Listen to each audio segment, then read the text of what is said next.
All right. Welcome to the October edition of the My Million Year Monthly Speaker Series. I'm your host, Bryant, and joining me is my co-host, Ed.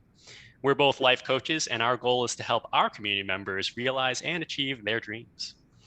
It's time for Halloween, and later this evening, we're going to be talking about a different kind of treat, cannabis, marijuana, the Kush Kush.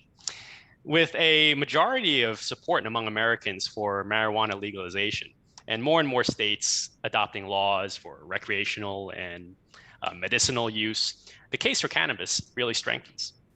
And to tell us more about these trends, challenges, and launching a cannabis company, we'll be enjoying a chill time with my friend Kevin Wu, founder and COO at Fernway, a recreational vape company. But before we get lost in a purple haze, it's our financial tip of the month. So I'll turn things over to Ed. Ed, take it away. All right, thanks, Bryant. Let me share my screen. Our tip of the month for this month is about the 4% rule. So the 4% rule, or I call it 4% really rule of thumb, is a way for you to estimate how much you need before you can retire. So the way the rule works is, the idea is if you understand how much you expect to spend every year in retirement, you can back into how much you need to retire and spend that amount of money. And this was originally a study that was done a while ago by Trinity University. And what they did was they measured about 70 years worth of data. And what they wanted to really track is sequence of return risk. So if you retired at different points in history and you invested in different types of investment portfolios, how likely is it that you would continue to spend that amount of money and not run out before retirement?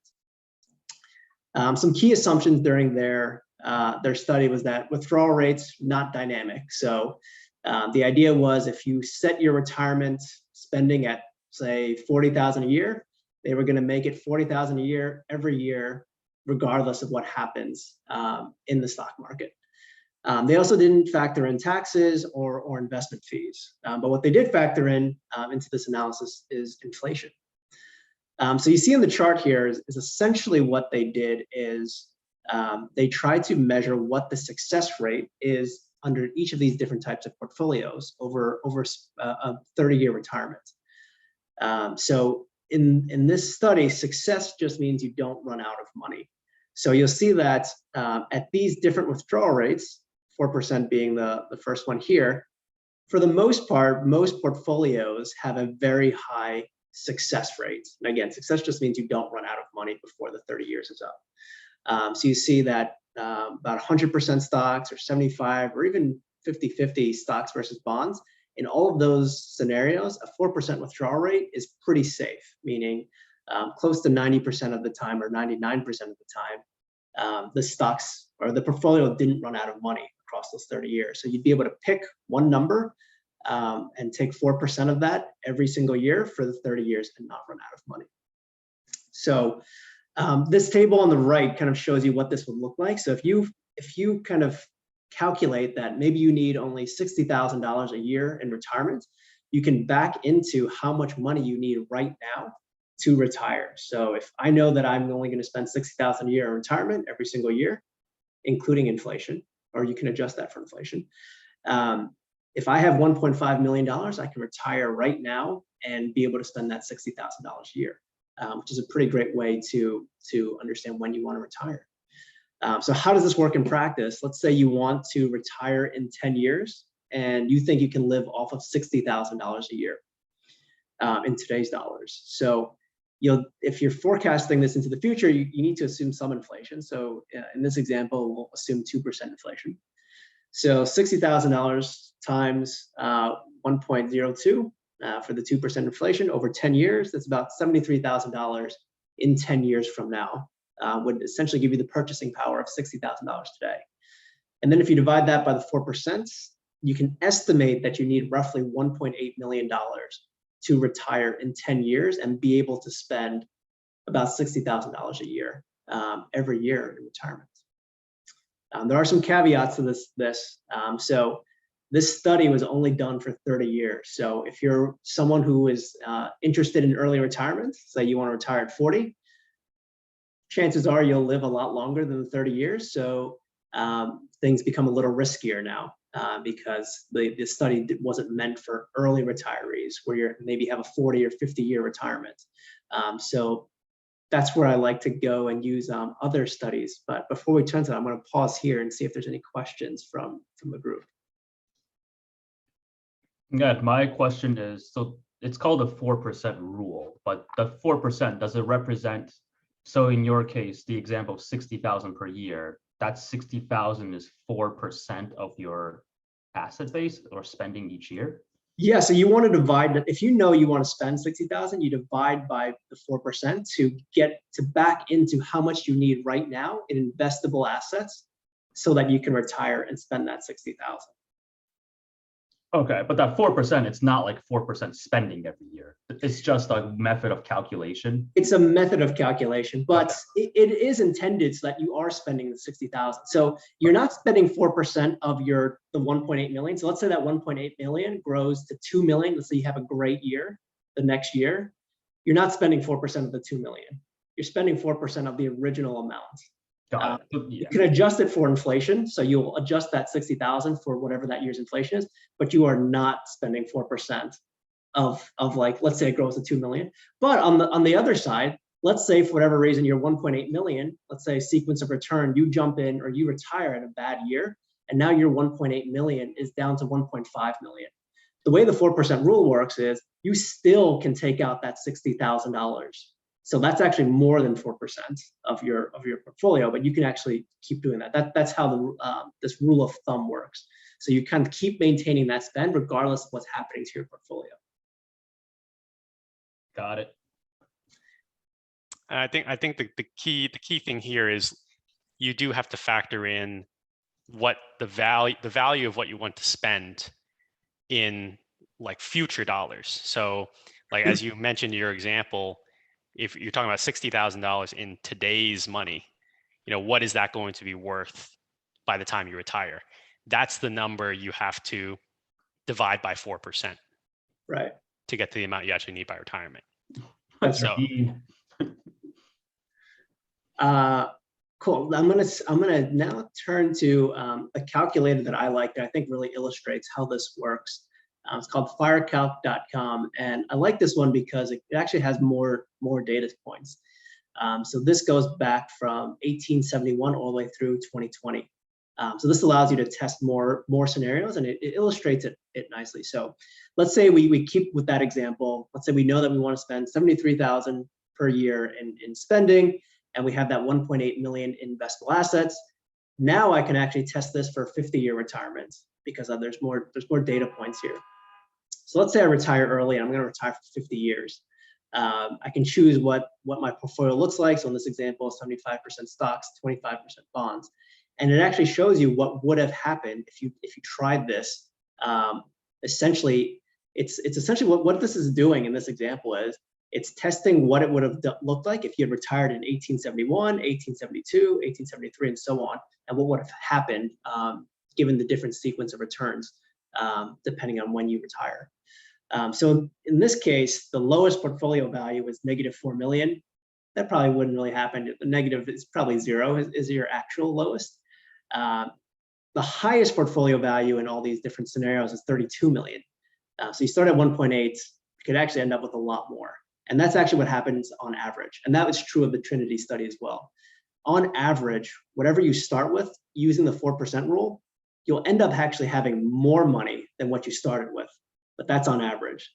So depends on what your risk tolerance is, because in this example, this has a 77% success rate, meaning out of 23 out of the 101 scenarios, this portfolio and scenario actually failed. So in this case, failure is running out of money. So depends on what your risk tolerance is. You can tweak these numbers to kind of fit your risk profile. Maybe you want to retire with a little bit more money than the 4% rule, or maybe you want to lower your withdrawal rate to maybe 3.5%, which has a really big impact to what the results are. So I definitely recommend checking out this tool. It's fun to kind of visualize what happens if you were to have retired at different points in the past like 150 years. Any questions on this?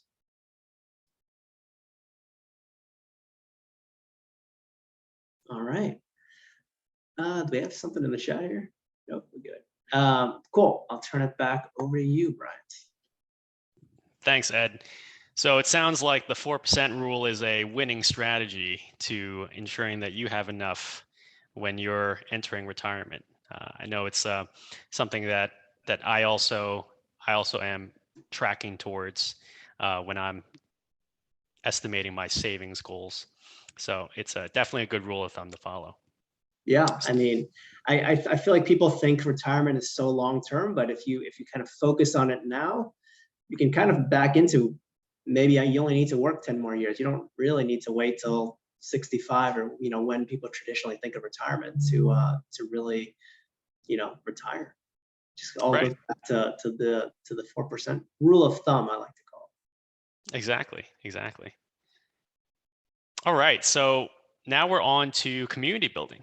So for those of you who are new to the call, we're going into our community building segment. Basically, we're going to break out into smaller breakout rooms where you will introduce yourself to the group, give your name, your location, your current job, and then after all those introductions, discuss today's community building question. And today's question is, if you found yourself in the middle of a zombie apocalypse, what is the number one item you'd want to bring with you? Number one item you'd want to bring with you into a zombie apocalypse. So that's our community building question. Ed, take us into our breakout rooms and we'll come back in about 10 minutes. See you soon. Send you now. Hope everyone had interesting breakout sessions and some interesting answers for what you would bring into a zombie apocalypse. Please post your favorite responses into the chat below. I asked the question not because I had a particular answer, but because I wanted to personally know how to survive a zombie apocalypse. So hopefully your answers will give me some inspiration on what I need to have in a to-go bag. These are great responses. Bicycle came up. That was one that I hadn't thought of. Bicycle was a great one to bring. Had a lot of like blunt force items. What about you, Ed? What came up in your room? Well, yeah, I mean, melee weapons, nothing too crazy, but I did bring up maybe a chicken, like a hen. That's actually really good. That way you have sustenance, food. Yeah, and companionship. Maybe that's maybe what's most needed. That's Ed. That is a great answer. Wow. Okay, we're gonna save these answers. We got a couple of good ones here. Flashbangs, a bat, melee weapons, paddle boat. I don't know how you're carrying a paddle boat though. That's the thing. I mean, I imagine like more like things you can carry with you, but I guess if you're near water, jump in the paddle boat. All right, awesome. Well, that was a fun one. So we're now on to the main event, folks, with Kevin, founder and COO at Fernway. As a reminder, folks, as we go along, feel free to type your questions into the chat for Kevin, and we'll save some time at the end for you to ask your questions. But without further ado, Kevin, thank you so much for joining us. Welcome to My Million Year. Hey, Brian, thanks for having me. Now, first, I think tell us where are you from and what's your professional journey been to getting where you are today? Yeah, absolutely. So I'm from New Haven, Connecticut. I'm currently in Northampton, Massachusetts, where Fernway is. I'll move my head. But yeah, I grew up in the New Haven area in a town called Orange in central coastal Connecticut. Went to high school there, and I left to go to Emory in Atlanta, Georgia. So that's where I spent sort of that formative 18 to 21 years. While I was in college in Atlanta, I started throwing little parties that turned into bigger parties, and eventually they turned into really big parties. So I started booking acts to headline the parties, rappers and musicians. I think one time we booked Pauly D from Jersey Shore. Wow.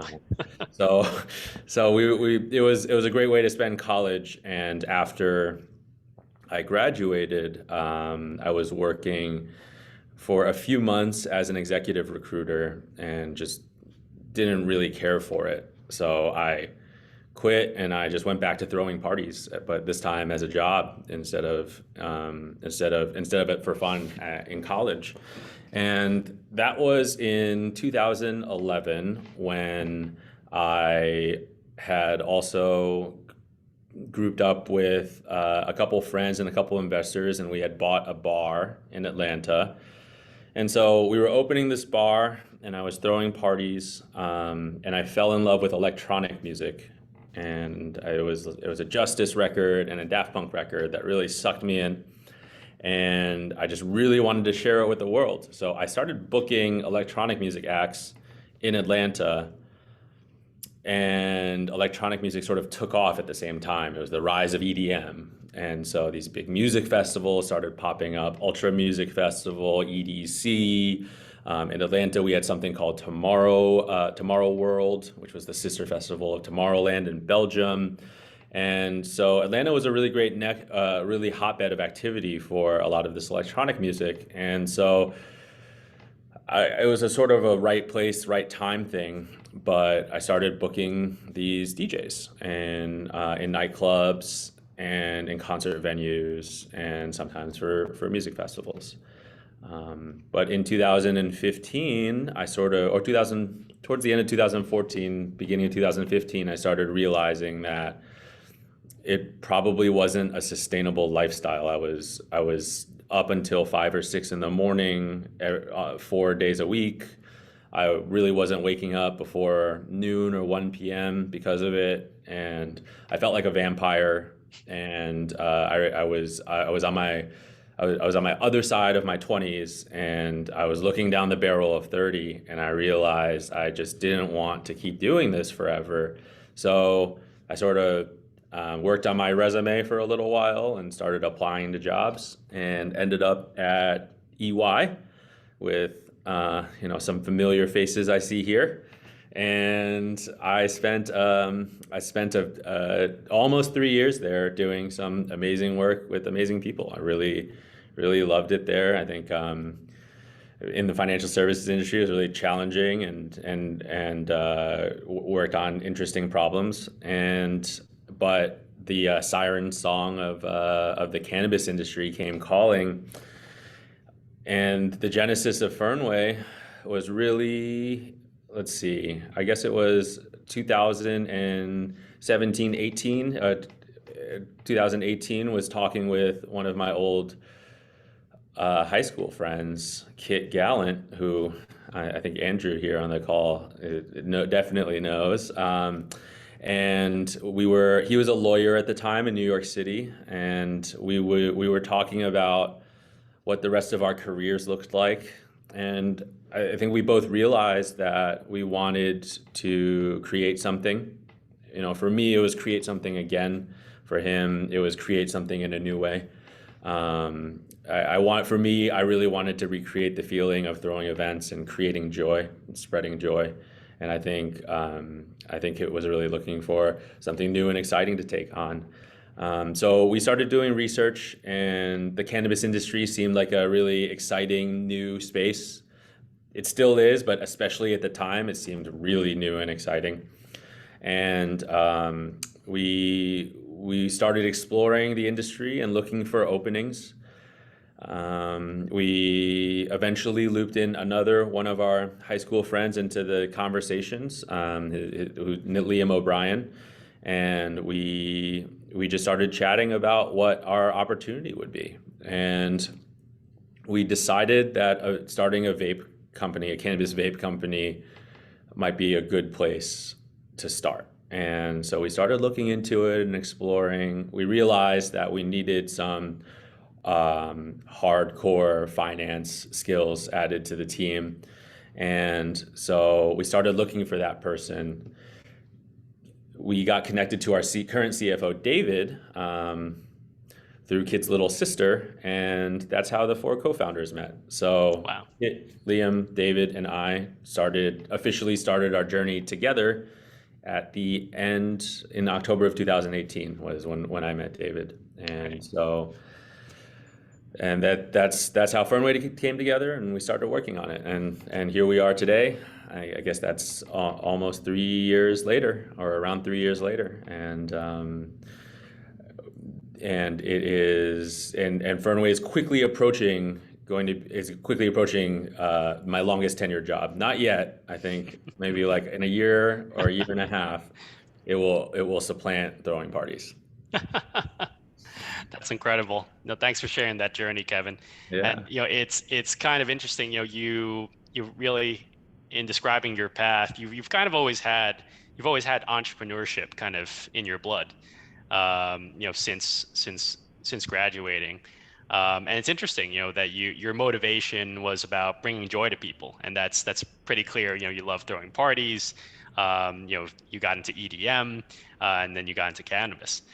I think what's interesting about cannabis is how much the public perception has really changed over the last decade, and even less than a decade. How much it's changed dramatically, because cannabis, marijuana, has kind of a reputation, if you will, right, as somewhat of a controversial product, as a reputation for being known as an addictive drug, and many people in America went through the DARE drug addiction resistance education program, something like that, as kids, talking about how bad drugs and weed were.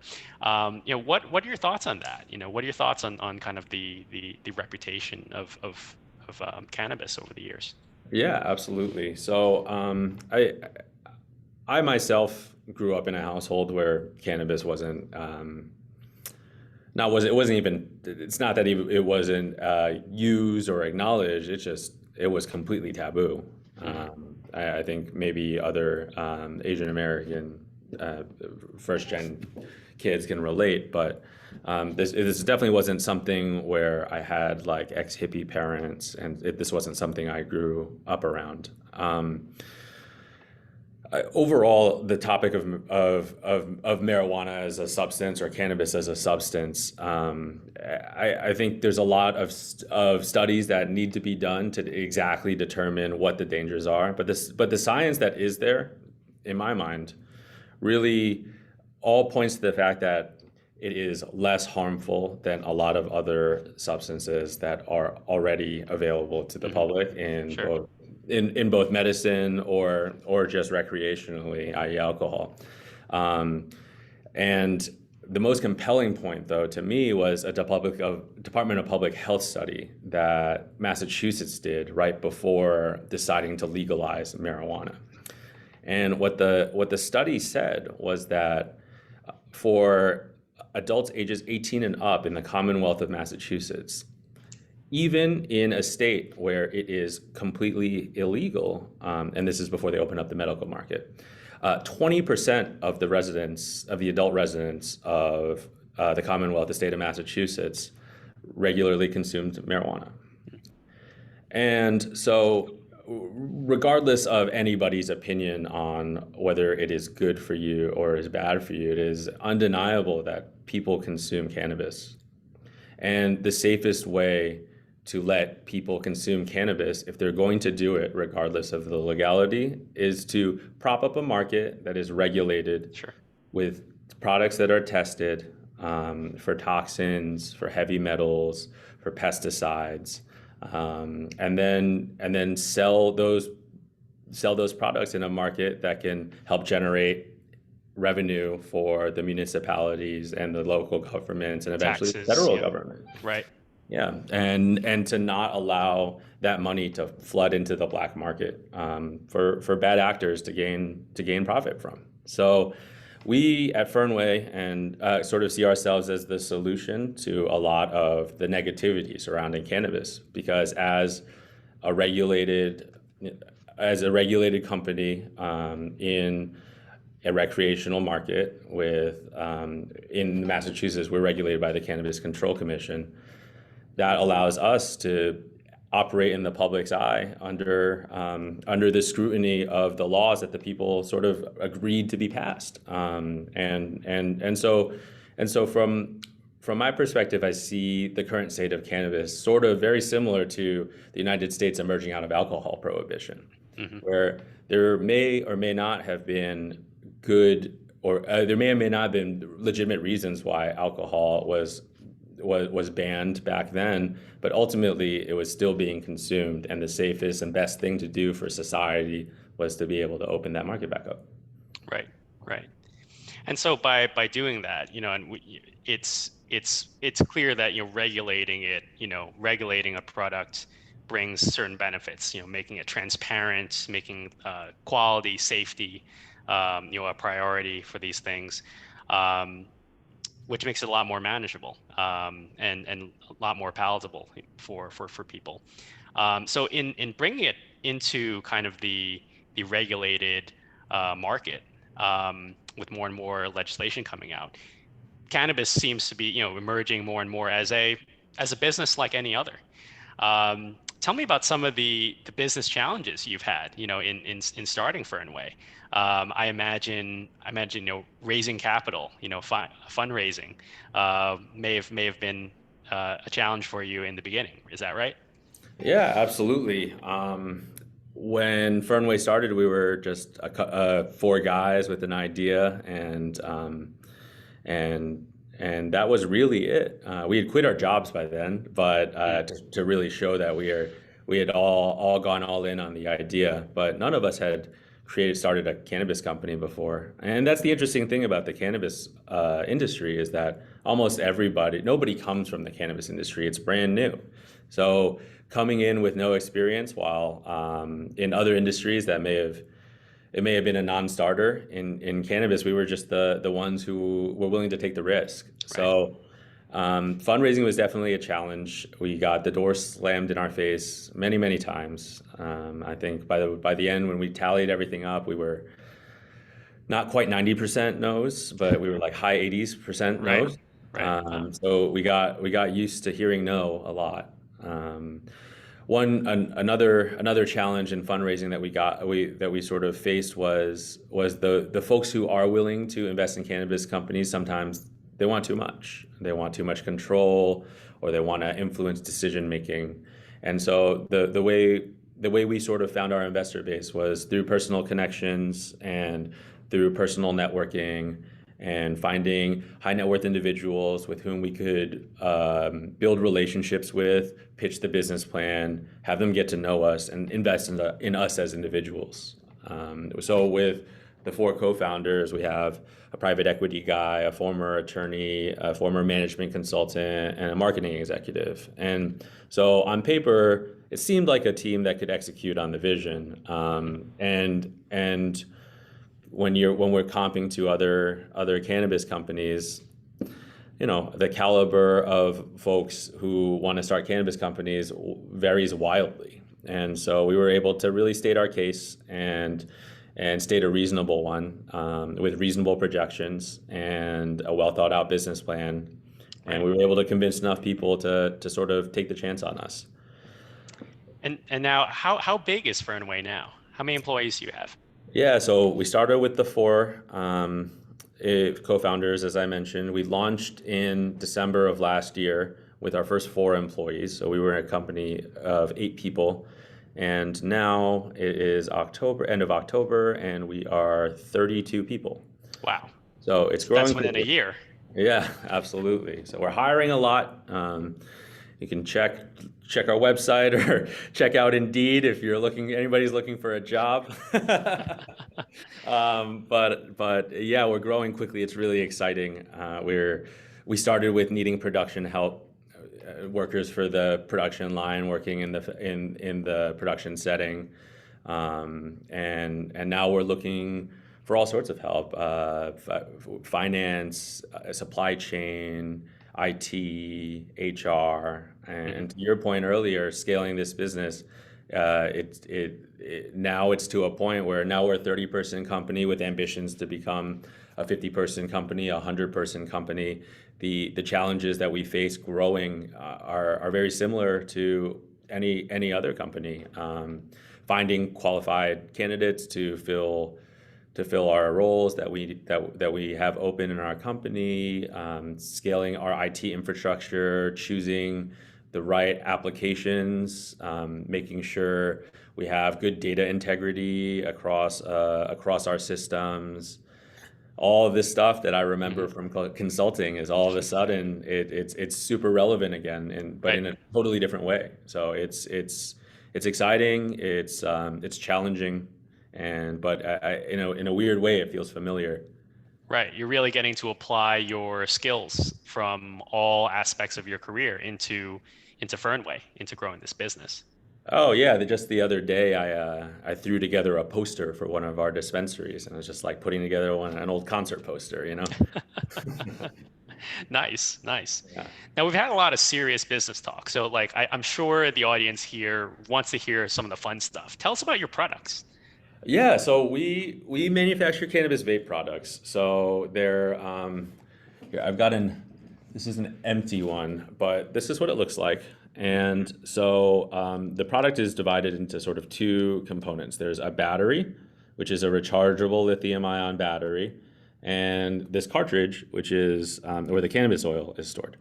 So this one is empty, but in a cartridge like this, 0.5 gram of cannabis oil can fit, and you would screw it onto a battery,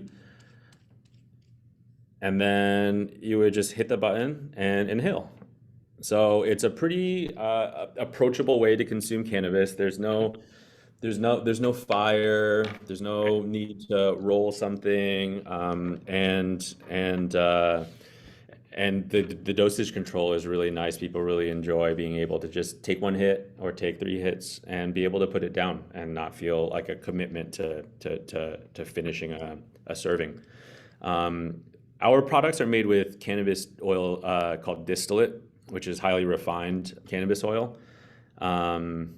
It's really high purity, really high potency. It's a flavorless, colorless, odorless liquid that we then add our own proprietary flavorings to. So the flavorings are made out of flavor compounds called terpenes. Terpenes are compounds that are naturally found in the cannabis plant, but they're also found in a lot of other plants too. So we have 2 product lines. One, which is flavor focused. So these are flavors that you would find in your kitchen or in the garden, fruits, herbs. We have a mint flavor, and those are really those flavors are really sort of like gourmand flavors. And we have a second product line, which is called the strain collection, and that is all cannabis flavors. So those terpenes are all derived from the cannabis plant, whereas our flavor line products have terpenes that are derived from things like lemon peel or from mint leaves. So the result is 2 pretty distinctive vape cartridge product lines, and they've each found a home. At first, we thought the more approachable flavors might have a customer base that skewed more towards the beginner or the novice cannabis consumer, but that turned out not to be the case. People of all consumption patterns and all levels of cannabis expertise are gravitating towards both of our product lines. So I think now I'm of the opinion that you just have to try them and figure out what tastes good to you. How many different flavors do you offer? Yeah, so by the end of the year, we're going to have 12 flavors and or 12 different SKUs. That would be 8 flavors, and there would be 4 strains. It would have been 6, but because of the nature of the terpene supply chain, when a harvest is done and all the terpenes are gone from that harvest, that vintage is done. So we're sunsetting 2 products before the end of the year, but we're introducing 2. So we'll have a total of, like I said, 12 SKUs, 14 Right. depending on how you look at it. Each of those flavors has multiple sizes as well. So we have half grams, we have full grams, And then we're working on an all-in-one, or some people call them disposables as well, where the battery and the cartridge are sort of one integrated piece. So that'll turn 12 into 36. Wow. That's incredible. And which flavors end up being your most popular so far? Yeah, great question. Our number one seller right now, and it's exciting. It is Berry Haze, and recently we found out that Berry Haze is either the number one or the number two top selling vape cartridge in Massachusetts. So wow. the people in the state like it too. And our number two seller right now is a strain collection cartridge called the Red-Headed Stranger. Coming right behind that is stone fruit and grapefruit, and we also have one called Berkshire Gold that people really like. So those are all sort of clustered really closely together. Yeah. That's great. And so Fernway has become the fastest selling brand in the state. Like what's the volume been for you guys? Yeah, so we started from 0 in February, and we're about to cross.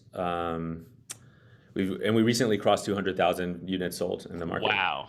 Yeah, and that's phenomenal. It's really exciting. Every time a product leaves our facility, I think about maybe where that's going and whose hands that's going to end up in, and how that's going to make them feel. And now we can multiply that times 200,000 and soon to be 250,000. And so it's been quite a journey, quite a ride so far, and we're really excited to see where the next couple of years takes us. That's fantastic. Up and onward, sky high, I hope. Absolutely. Now I wanna leave some time for questions from the audience. So I'm gonna call on the few people who posted questions to the chat. Ed, I think you had a question first. We'll go to you. Yeah, my question was, you have like lawyers, management consultants on the team, but how did you actually gain the expertise to physically build these products and create? Like, you have a food scientist on the team. How did you go? Oh yeah, great question. So our CFO's dad is actually a food scientist at Quaker Oats. So great call out. That's a great resource for us. But a lot of it was just the school of hard knocks, was going out, talking to people, was going to visit other facilities. Some of the equipment, almost all of our equipment, we had to take a chance on. We had no cannabis oil to work with to fill a filling machine that would have been illegal. So we bought this machine, sort of not sight unseen, but having never really operated it ourselves, and we just had to assume it worked. And as you can imagine, taking that approach, a lot of the stuff we hoped worked didn't end up working. So there was a lot of backup plans and thinking on our feet. But ultimately, what we're doing here at the facility is we're mixing flavors with an oil, and we're putting them into a device. So it's certainly an innovative and really exciting way to consume cannabis. But what we're doing here at our facility, we try to keep it as simple as possible, so we can sort of focus on scale rather than dealing with the complexities of a really complicated manufacturing process. And that's part of the reason why we don't do our own cultivation or our own extraction. Those steps are also really complicated and require a lot of expertise and a lot of head count. And so we chose an approach where we were really focused on this final piece of the value chain, where we're sort of filling. We're not manufacturing the actual vape cartridges themselves, but we're filling them, we're packaging them, we're marketing them, we're selling them, and distributing them. The combination of that distillate and the proprietary flavors that you have. Come together, right? Absolutely. Nice. And speaking of flavors, Dean, I think, had a couple of questions around the flavors. Go ahead, Dean. So I think my questions may have been answered now, as you've mentioned that you're really narrowly focused, but it sounds like some of the flavors are either herbal or fruit based. Is that just for now, and kind of you'll see where that takes you into the first 250,000, and then recognize that, this is still the first year. Would you expand that palette a little bit, next year? The half tongue-in-cheek, but also half serious part of me did think, like, what about something like a peanut butter, like something unusual, drawing from, my background and kind of exploring all the different flavors that beer has evolved over the past decade. Like, could cannabis cartridges have, a similar, flavor profile or kind of variety?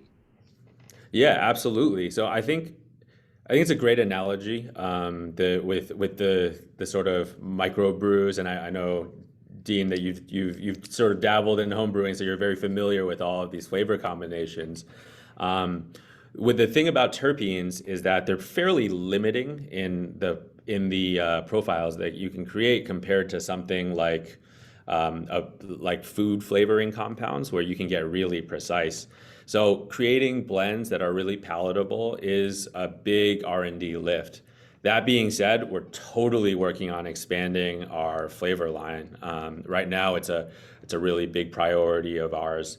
We're going to be adding an orange, a pineapple. We're looking at dessert flavors, to your peanut butter point. Nice. We've worked out a chocolate mint that is quite nice. We're discussing maybe instead of that orange, we can do like an orange creamsicle type of dessert, desserty flavor. So all of these things, while it is, it's not quite as easy as adding flavorings to a granola bar, when we talked to David's dad over at Quaker, but it certainly is possible to develop sort of more innovative and more culinary flavors, and we're working on it now. That's interesting.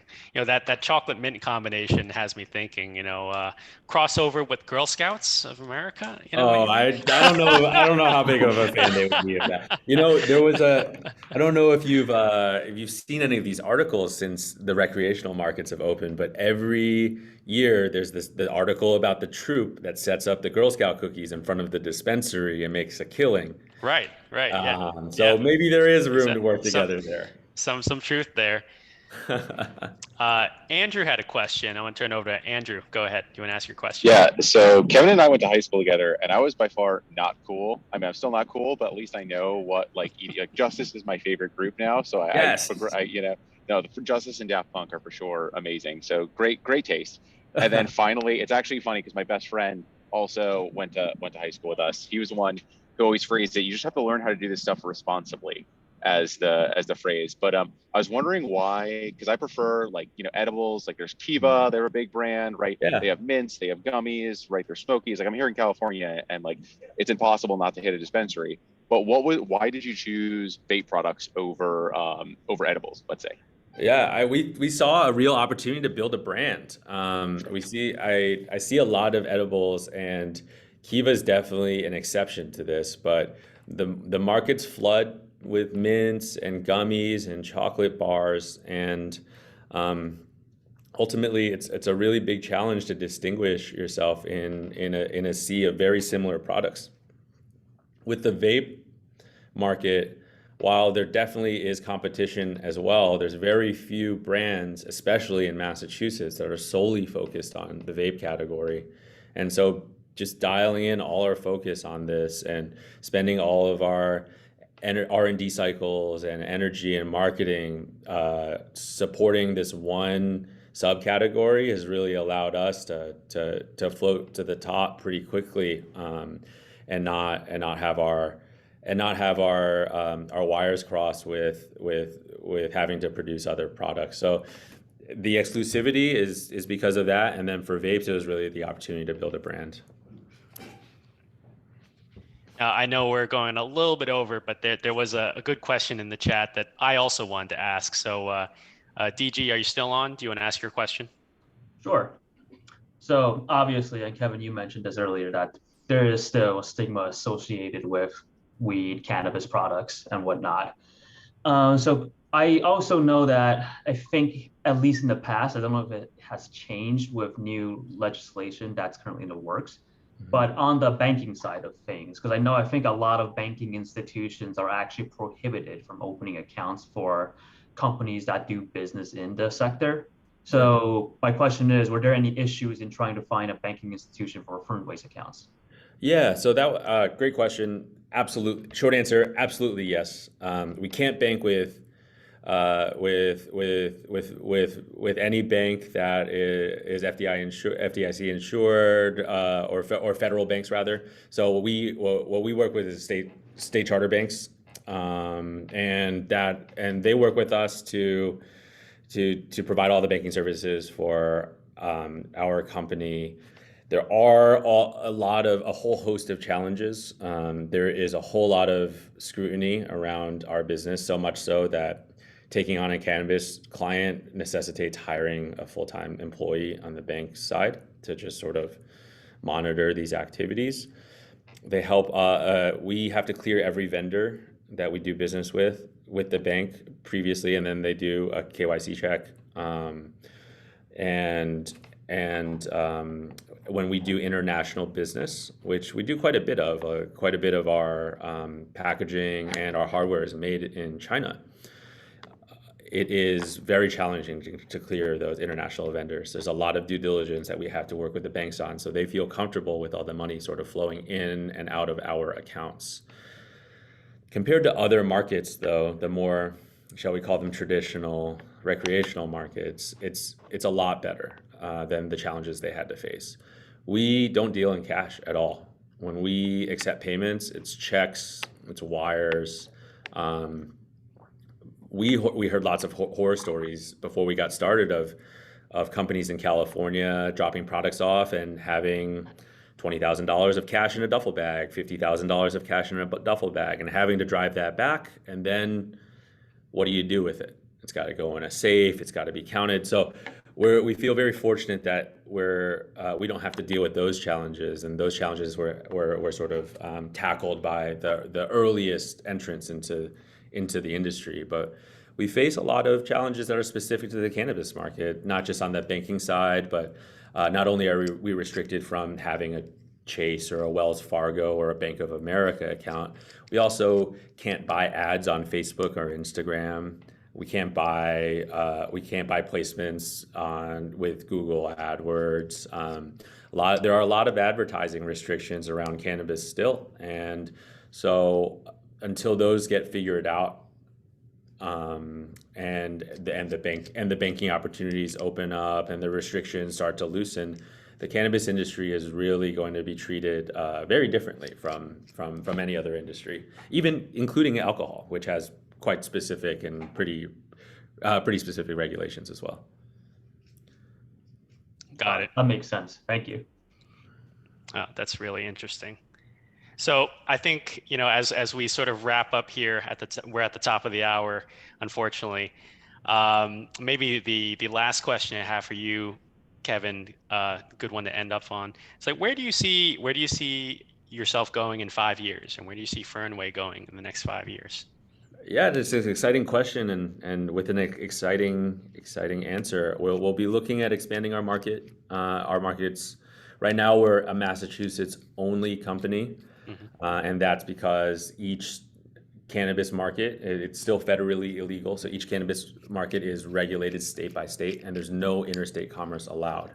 So we'll be looking at each new state that opens a recreational market and evaluating it as a potential second home for Fernway to open up another facility and to stand up another operation using the blueprint of Massachusetts as a proof of concept. So New Jersey is making headway, New York is making headway, Connecticut is making headway, and with our geographic location right next to those bordering states, we feel really well positioned to enter each of those markets as they become viable opportunities for Fernway. Awesome. Excellent. So continue to grow the cannabis empire and expand the Fernway brands. That's phenomenal. Absolutely. Coming soon. We'll put a billboard up so you can see it. Awesome. Well, Kevin, thank you so much for sharing your entrepreneurial journey with us. We all certainly learned a lot about this hot new industry. And despite the headwinds and challenges, it's great to see that Fernway, within its first year of operation, is already selling out at the dispensary and emerging as the fastest selling brand in Massachusetts. I think this is really exciting times, and I'm really glad you're able to join us and share all this insight with us. So thank you so much for being here, and we hope to have you on again sometime. Would love to. Thank you so much for having me. Thanks for inviting me on, and for everybody to hop on too. Happy to share anytime. Awesome. Well, thank you everyone for joining this month's My Million Year. We'll see you again next month. Take care, everyone. Happy Halloween. Thanks, guys. Thanks, Kevin, Brian, Ed. Thanks, everybody. Bye, guys.